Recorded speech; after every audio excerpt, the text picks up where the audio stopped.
Heyo everybody, Haku here with my live reaction to read through for Omniscient Reader or Omniscient Reader's Viewpoint chapters 183, 184, and 185.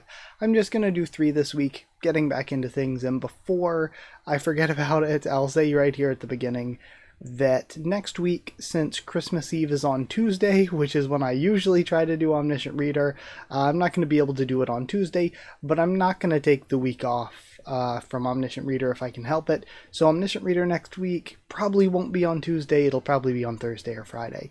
So Thursday or Friday next week, I'll keep you updated, I'll let you know on the community tab, Discord, all of that.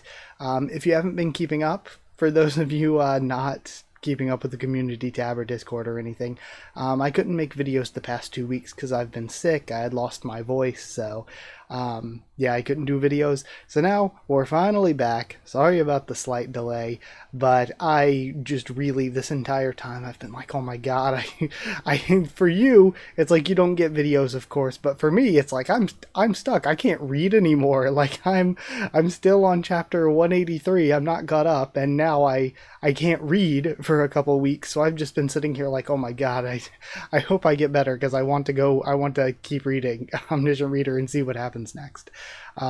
But yeah, I'm very excited. We're in the midst of this paradise stuff, and it makes me kind of wonder if, well, like either way, I don't think with this situation we're in where a lot of people are probably going to die either way, I don't think there's necessarily like clear, clean sides. I don't think it's like there's any side to this situation where there's going to be like 100% morally good, so to speak. But I wonder if we're going to go a more nuanced route of having the paradise be legitimately good, legitimately like a solid deal, trying to do their absolute best with things, which it seems like they are, even though there is some darker underlying stuff. And Dokja is going to just permanently mess things up to keep things going towards his ending, or if it's going to be a little more likely but a little less nuanced of, no, while things are kind of nice, the darkness that's underlying and the sacrifice needed to upkeep paradise is not worth the good for some people that they get out of it, and we're going to make Dokja's cause more justified than it already is.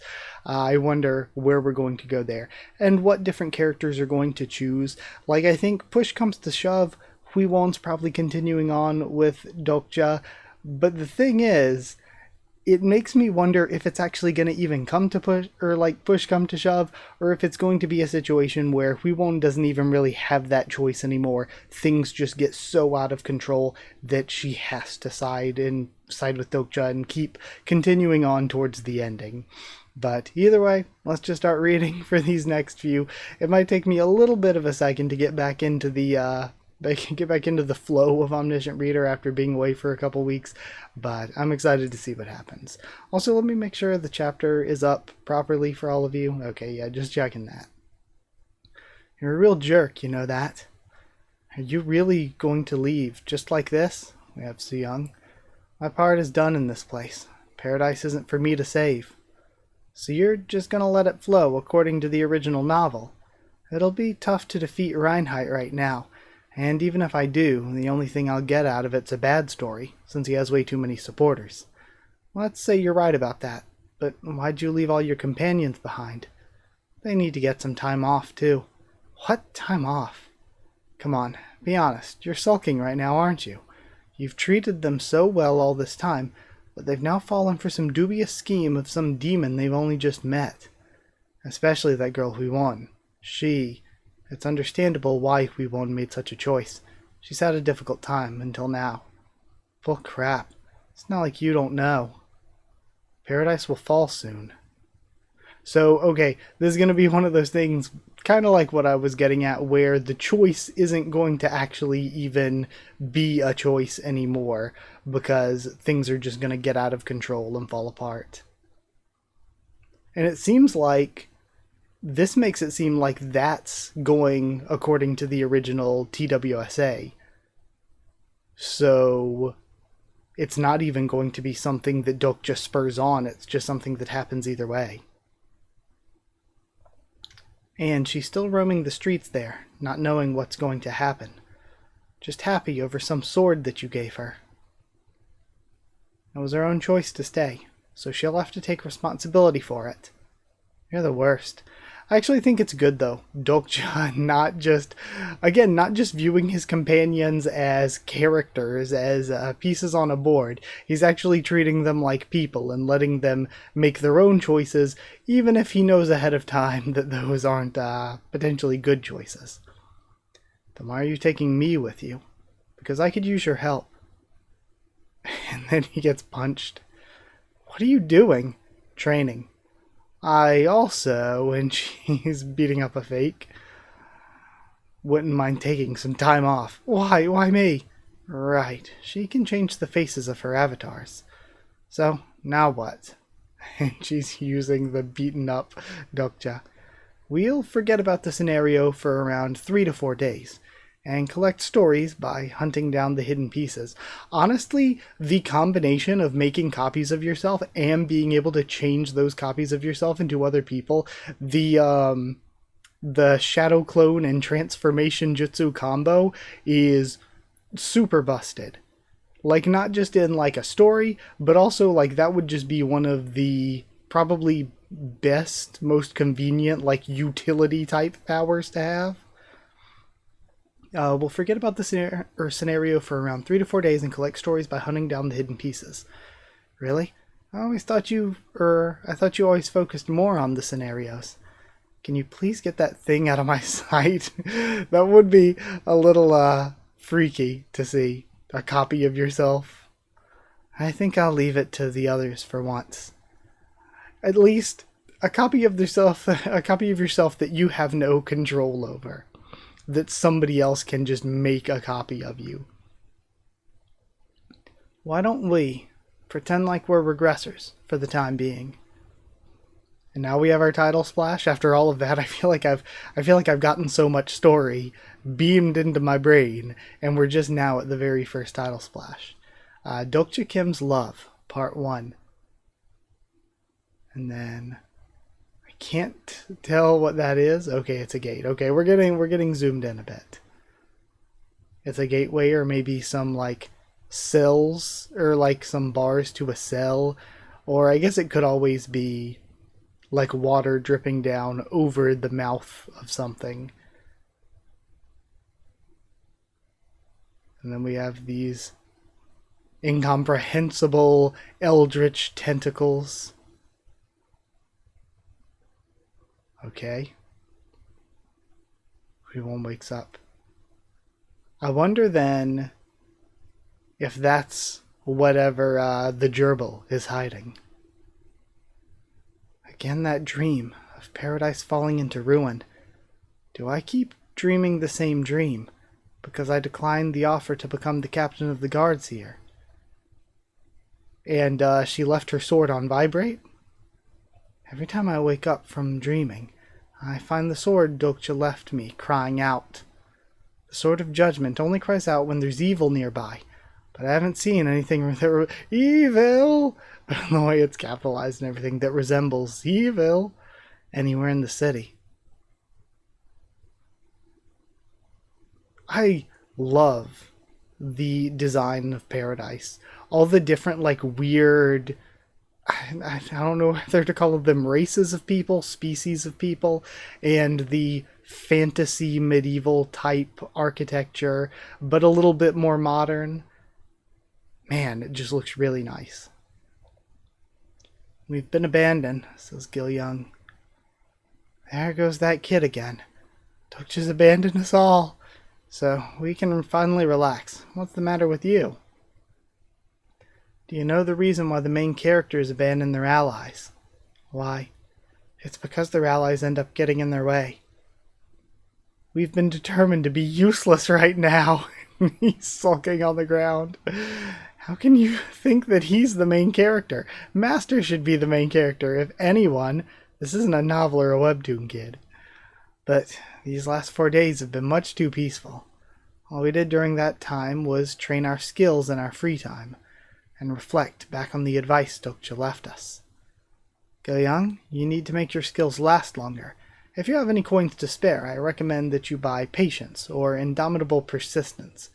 You can use the auction or ask your supporting constellation for help. Jixie, you've invested too many points into Agility. If you have any coins left, spend them to raise your strength or mana. Your fighting style will change drastically depending on what attributes you choose to invest in. Yusung, you should focus on maxing out your taming and advanced interspecies communication. If you need any other taming-related skills, I can always help you. Hey, Beast Kid. What? Do you know what Dokja used to do? Why do you ask that? I thought you'd know, since you're his incarnation. Incarnations learn more about their supporting constellations as they grow more in sync with them, right? Dokja is a lonely man. That's just something anyone can say. And he also loves to read. Read. When I think of him, I get images of numerous pages, although I can't really tell what they are, or read what's written on them. I wonder, maybe this is me just looking too far into things. I'm like, is that related to Fourth Wall at all? Is it maybe blocking her from, finding out more about him or seeing too much about him? Is she blocked by the Fourth Wall, separating him as a reader from the story that's going on? That's all I know for now. I haven't even received a stigma yet. I didn't mean to lower her spirit. The army man's at it again. And Jixie looks over at Hyunsung. He's looking for Huiwon. Huiwon, is there something you're worried about? May I? It's nothing. I've been thinking way too much since things have been so peaceful as of late. It's the same for me, and he's super stiff.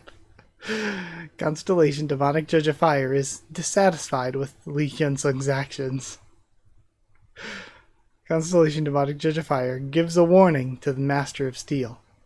Constellation Master of Steel says that it's not something he can interfere in. Is that all he wanted to say? I'm sure this peace comes at a cost. She's surprised. You must believe that Dokja left us here for a reason. That's the kind of person he is. It's up to us to find that reason.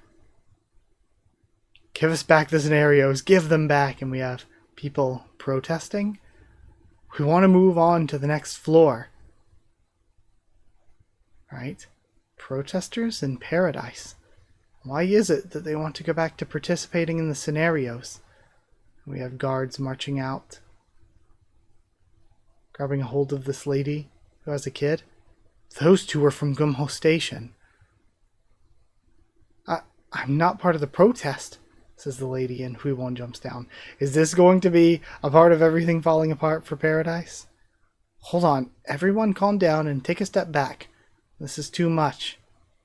We're on official duty. Please do not interfere. I just happened to be passing by. And De Young. So, is she going to be taken to, wasn't there somebody taken before last time? I don't 100% remember. Taken to some gate or something and maybe fed to whatever that evil is that we want to seeing. And maybe that's what is maintaining their peace. Wait, she isn't a protester. What should we do with that woman? Leave her. We had orders from the Lord. She's a protester. She started running away the moment we started chasing her. Anyone would start running if you started chasing them. Why would she run if she's done nothing wrong? Her crimes will soon be revealed. We don't have time to waste. Take them away. I said wait. Although the Lord has ordered us to leave you alone, we will arrest you if you interfere with us again. And then, not taking that job as the captain of the guard or whatever, maybe not working out so great at the moment. And that's where we get Cliff on. Okay, very, very, very good chapter. Again, I mentioned before pretty much everything there is to say. I think that we got a lot of story content. The story stuff was really, really good. I especially like when we're spending so much time developing these characters outside of just Dokja, and we really are doing a really great job lately with these other characters. I think they were handled great here in this chapter, but also just Paradise in general. I like the style of this arc, the vibes of it, not just the story, but the visuals. I like how it's just nice and sunny. I love the architecture I brought up before. I love the style of the clothing and everything. That's been pretty nice too. So yeah, with that said, we still got 2 more chapters we get to read, so let's move to the next one. Chapter 184 starts with, "Her crimes will soon be revealed. We don't have time to waste. Take them away." A very, sus judicial process. I said wait. Okay, and then we get the scene we've been seeing, or that we saw at the end of the last chapter. "Arrest me? It's no use, lady. They won't listen. That's the law of paradise." "Where will they be taken to?" "To the underground dungeon, I guess." "The underground dungeon?" "Yes. No one's allowed to enter except for the guards. Whatever it is they did, no one ever returned from there." "Mom." The girl's crying, comforted by Huiwon and Yensung. She runs crying into Huiwon's arms. Paradise? And then we get our title splash, Kim Dokja's Love, Part 2. "I guess. We now know what we need to do," says Jihye. I'll really like it if these 3 get some more time as well, just because I really like the 3 of them, and also I feel like Jihye has been, treated a little bit too much like a joke lately. I want to see her do some cool stuff. I want to see some more development. And Gil Young, ever since Gil Young had such promising story compared to so many of the characters other than Dokja. Like in the early days of ORV, we spend almost all of our narrative focus on Dokja himself, and when it comes to the little bit we get for other characters, Gil Young was kind of getting some of the most. And then ever since the Cinema Dungeon, which was fairly early on, I feel like he's done very little. He's had very little time. And then Yusung, I think, is just one of the best characters, so I want to see more. And of course, I very obviously love Huiwon and Jensung.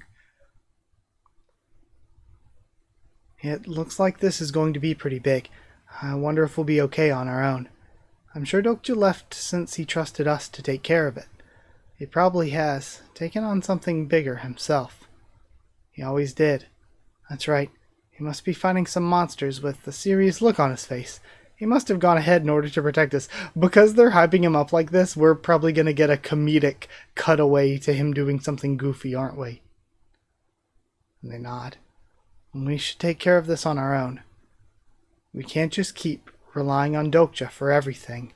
And we have a sports car. Man, we sure are living it up. We have Seyoung. Dokja, why didn't you do this earlier? I know, right? I get this artifact by clearing a hidden scenario. Triple S grade Ferragini. I love that it's actually called Triple S grade. That's hilarious.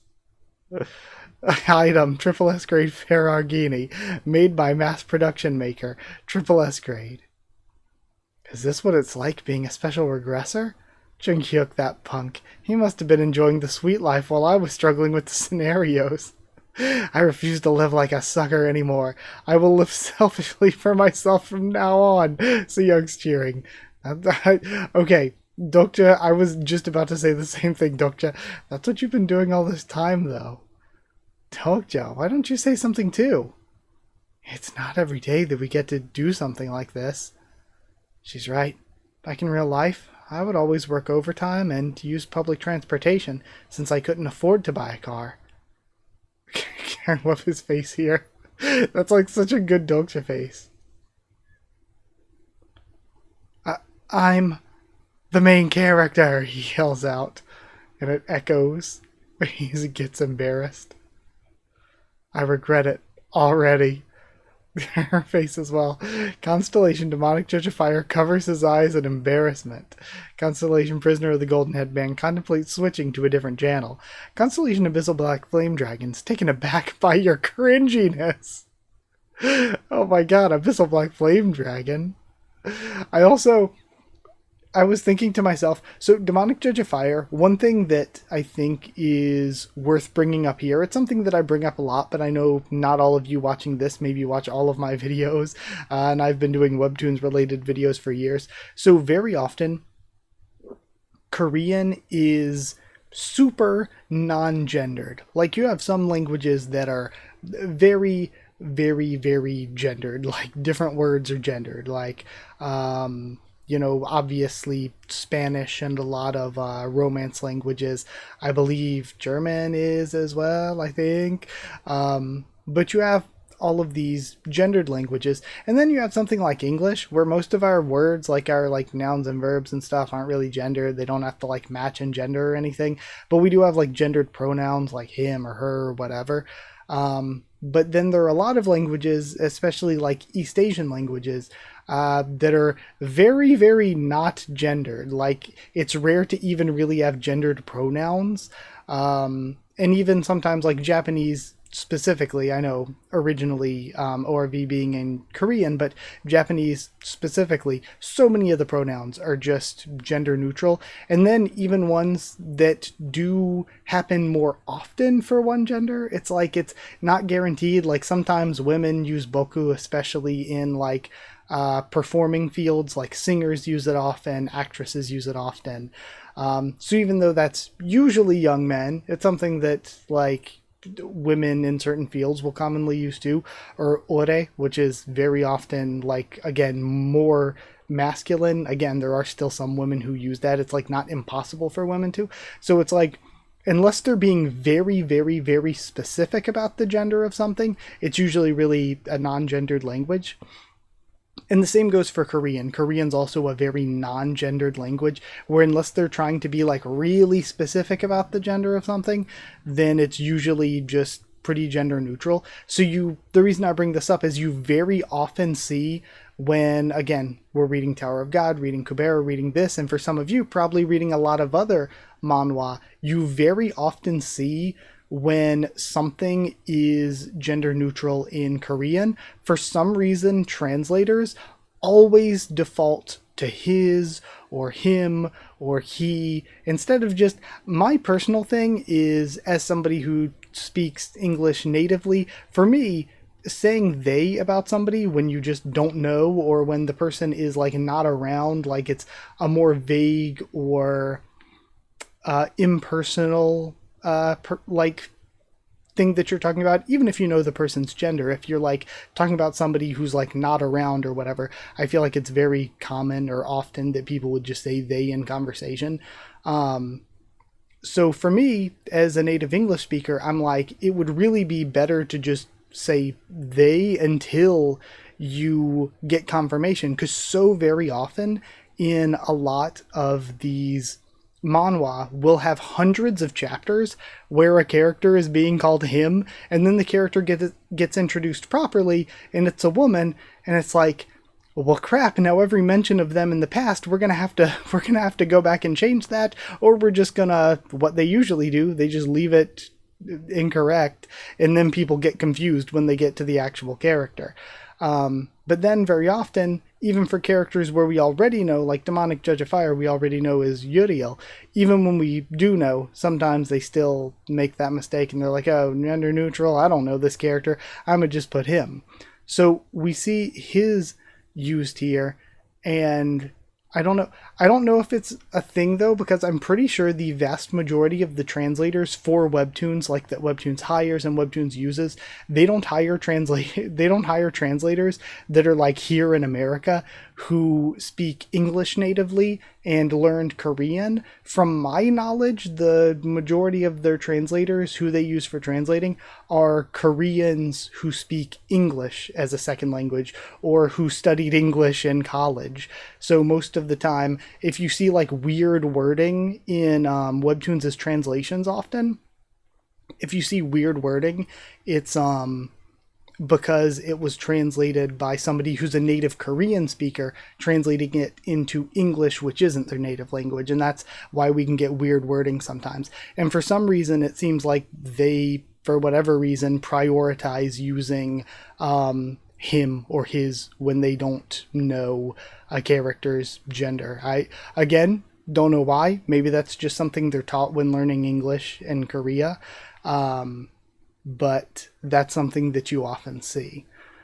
So I did want to bring that up here, but also, I don't know if it's the same in Korean or not, but it kind of makes me think about how in Japanese media, if you read a lot of light novels, a lot of manga, play a lot of Japanese games, angels, for whatever reason, in a lot of Japanese media are portrayed as kind of like genderness or genderless or gender ambiguous, where it's like you can't really tell, or it's like even if they're male they still look feminine, or if they're female they still look kind of just, you know, generally androgynous.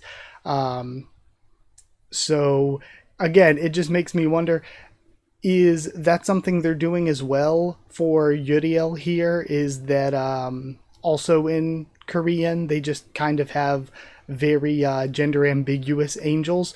Or is this just another case, like I said, with the, I spent a long time on this translation stuff, but it's something that really, really interests me, like how the translations get made and stuff really interests me. So I spent a lot of time on it, sorry about that, but I think that's probably what's happening here. It's probably somebody that they just hired to do the translation, and even though we already know Uriel is a woman, I think, I could be wrong about that now, but even though we know that already, they could have just hired somebody to do the translation. They're like, I don't know this character, I'm just saying his. But either way, to finally move on. Anyway, things should be heating up in Paradise about now. Given the plot of the original novel, I know that they'd be just fine on their own. Also, I think it's worth bringing up too, just because, like I said, a lot of you probably read other manhwa here, other than Omniscient Reader. So if it's something where, for me, if you read enough, like for me, just reading Tower of God for years and years, it's something that you notice. But if you read enough manhwa, you start to notice how often it happens, how it happens all the time, where you'll get characters called he or him all the time, even though they're female characters, or even if it's a character that we don't know the gender and then they get introduced later and they're female.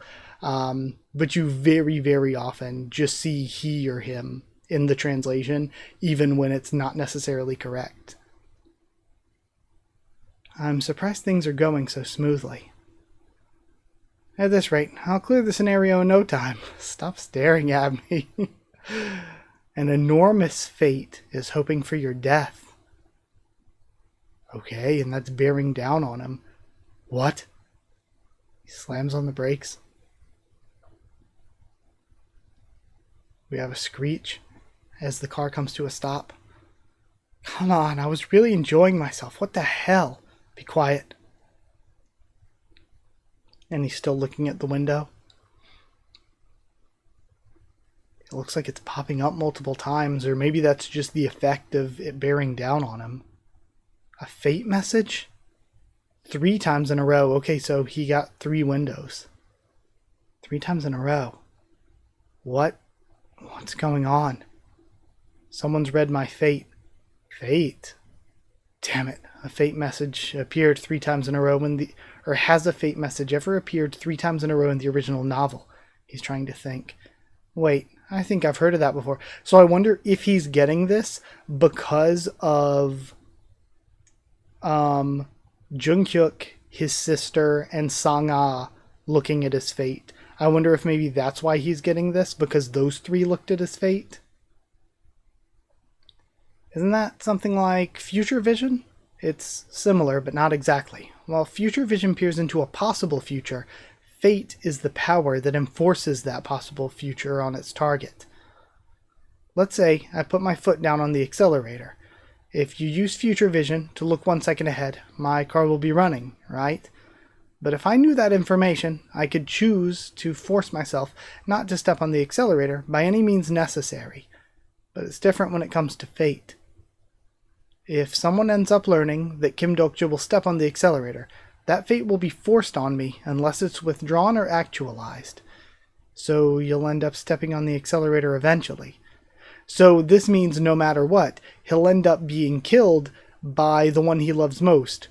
Eventually. So even if he tries to avoid it, it'll happen eventually, unless whatever decided that fate, whatever made that fate, changes its mind, or the fate happens. So all he has to do, he has what, like a couple lives left. Lose one of his lives, I guess, unless this is permanent death we're talking about.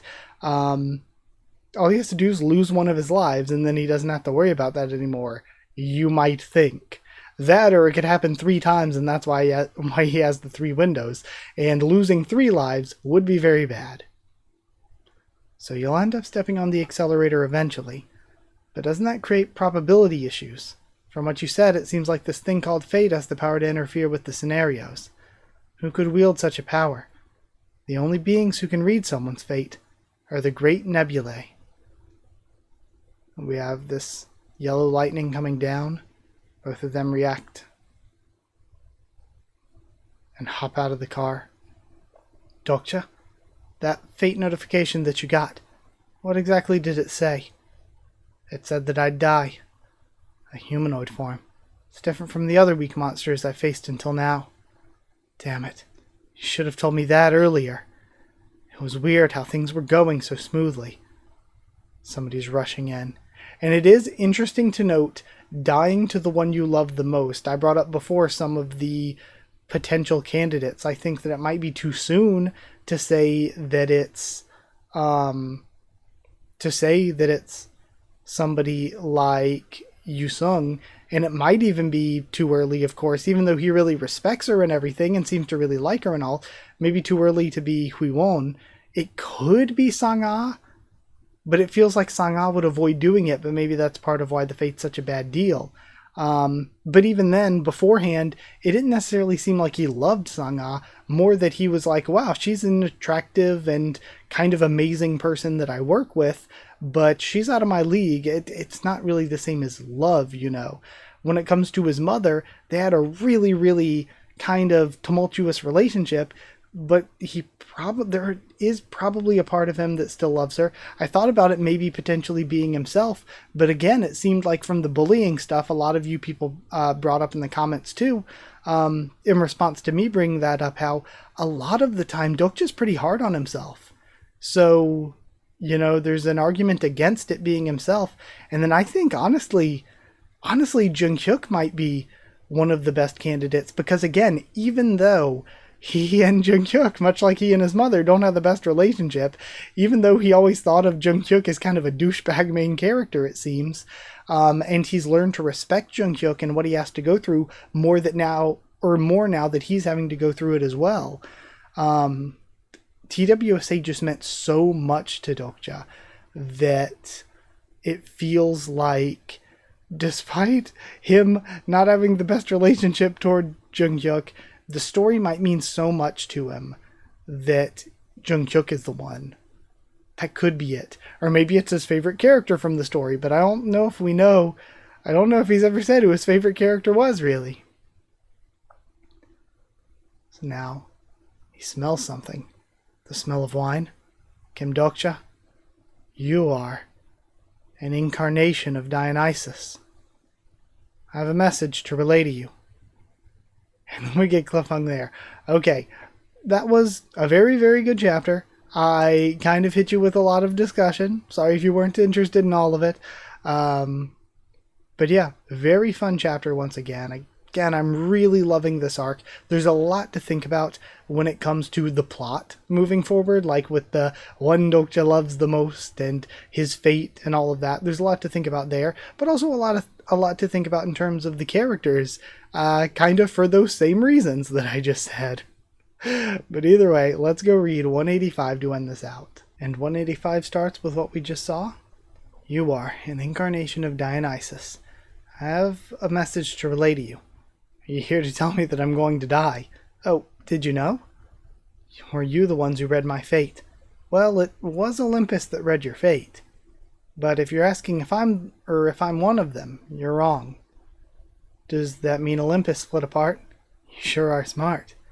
Things are happening faster than they did in the original novel, he thinks. The split within Olympus should have happened after the 10th scenario was over. It's not just Olympus. There are constellations who are after you. They're very big and powerful. Why are they after me? The stronger constellations tend to be scared more easily. They're afraid of the influence you yield. But I'm just a newbie constellation. Well, that is true. But the scenario that just began on Earth is very special. Some constellations believe that this scenario that this is the scenario that we've all been waiting for, and you showed up to partake in that important scenario. I don't know how, but I must be a nuisance to them. Yes, how could you not? You are much less affected by the probability restrictions than the other constellations. On top of that, you're strong already, and your power is growing much faster than the other incarnations. So some nebulae believe that you must either join them or be removed completely. Why are you telling me this? Because I like your story. Me and a few other constellations believe that you have the potential to reach, and it's blanked out. Is that Gigantomachia / Armageddon / what's the Ragnarok? Or is he saying the potential to reach the end? Now we're seeing a flower growing there. Kim Dokja's Love Part 3. We have the people lined up to be taken into the dungeon, being followed using the invisible cloak. Since we can't break into the underground dungeon all at once, we should all look for ways to sneak in. At first I thought that when I was starting to scroll down into that panel, I didn't know that was a flashback, and I thought that effect was going to be because they were all huddled up together in the invisible cloak. And I started seeing Hyunsung's face, and I was like, oh, he's going to be so embarrassed in the invisible cloak with her. Thanks to Uriel's hermit's cloak, I was able to make it inside easily. It seems that I'm the only one who's made it inside for now, but how deep are they going down? Although they're criminals, is it necessary to imprison them so deep underground? I mean, it's a lot of work for the guards, too. We see multiple doors, a bit of redundancy here, which is even scarier. Alright, we'll put them there and move out. Everyone get in. The people are yelling as they're forced into the cell. No, please. What on earth is this place? We have this massive wall of bars.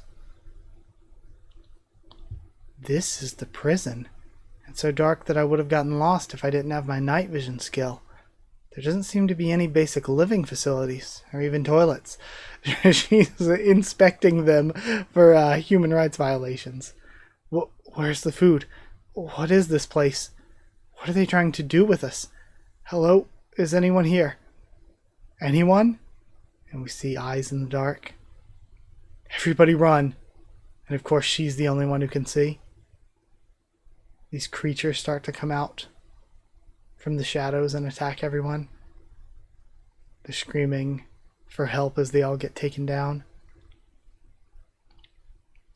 Reborn starts fighting them off.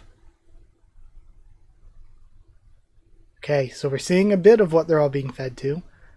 I don't know who you are, but thank you. And is this... and this looks humanoid. Are the humans being sent here and then being transformed into these creatures by something? And I'm assuming the deal is that the people have to be fed to whatever's down here in order to keep the peace of paradise.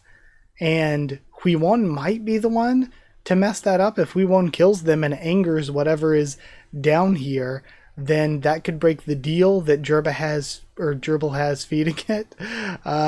And then the whole paradise can come down because of that. What is this? It's a pretty sick looking design though. The thing's head here. It's a pretty cool design. This is... She shudders. It can't be. And runs. Looks up. And we see... Man, that is so cool. That is so cool. We see this like the evil peach tree, the evilest peach tree.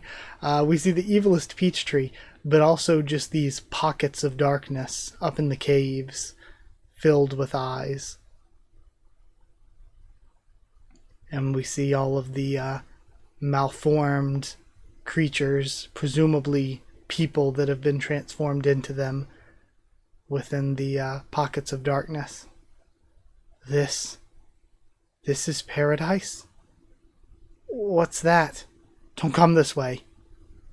And we have something whooshing out, and all the people are getting torn apart. And then we have fire coming from Huimon's sword.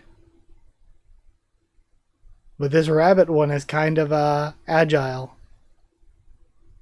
You're here. Archangel's incarnation. And we see the gerbil. The gerbil, you know, full evil. So again, it was one of those things where it's like, is he going to be mostly good? But, you know, in the grand scheme of things, it's better to keep going toward Dokja's ending. Or is it going to turn out he's actually just evil and it's going to be a lot simpler, like, oh no, he's actually just bad. Definitely, you know, went that way. Did you finally decide to become the captain of the guards here? And then we end here. Wow, that's a heck of a cliffhanger. Okay. Did not expect to get slapped with that one. But either way, you won't have to wait as long next time, because now that I'm better, again, I don't plan to take next week off. Tuesday, because it's Christmas Eve, probably not going to be able to do a video. That's just probably not going to be possible time-wise. But since I can't do it Tuesday, I'll try to do it like, you know, Thursday or Friday. If I can do it like Wednesday, or even Tuesday, if for whatever reason I can, I will. I'm just thinking that time-wise, that's probably not going to be happening. But either way, thank you so much for being here for my first read-through back after a couple weeks. I really enjoyed it. These are 3 incredibly good chapters. I'm really loving this arc. I feel like a lot of you kind of, when I was getting into the arc, were like, oh my gosh, it's paradise. A lot of people seem to be hyping this up, and I think it was definitely worth the hype, because it's been incredible so far, and ORV really has not really missed. So, in fact, not only is it not really missed, I think the weakest parts of ORV are kind of the very beginning. I think it just gets better and better and better. Like, it's never like, oh wow, that was good, but this next thing is a step down. It feels like we just keep getting better and better. So not only has it been incredible so far, but I can't wait to see how it continues on. I don't want to say how it finishes out, because we might still have we might have a good chunk left for all I know. So I'm excited for next time. Next time I might read 3 again. It depends. Tell me how many are good to read next time. And again, I'll take that into consideration, that along with time. But tell me where you think's a good stopping point, even if it's only 2 for next week and then we get back to like 3 or 4. Just let me know what's best. Thank you for watching, though. Like if you did like the video, comment down there to tell me what you thought of these chapters, my thoughts and reaction to them. Subscribe for more Omniscient Reader, much more on the channel. Follow on Twitter if you want. If you're linked to the Discord server, it's free and open for anyone. If you would like to support the channel by dropping a super thanks, that's appreciated. If you'd like to help support the channel and also get One Piece videos a little early, gosh, why am I losing my train of thought? Get One Piece videos a little early, or get your name at the end of videos, then hit join down below to become a member, or go to patreon.com/Haku of the Tubes, or link will be in the description to become a patron. Thank you so much to people who are already patrons and channel members. Thank you so much to Chosen Regular Evan Holly, to Magical Girls, FR Nono, JA, and the D-Ban, to Cherryton students, David Langstaff, and Folded Duel, to Slayer candidates, SG and Stan Cedar, and to Pure Element, Pate Ardial. Thank you all so much for your support. Thank you so much for watching, and I'll see you all next time.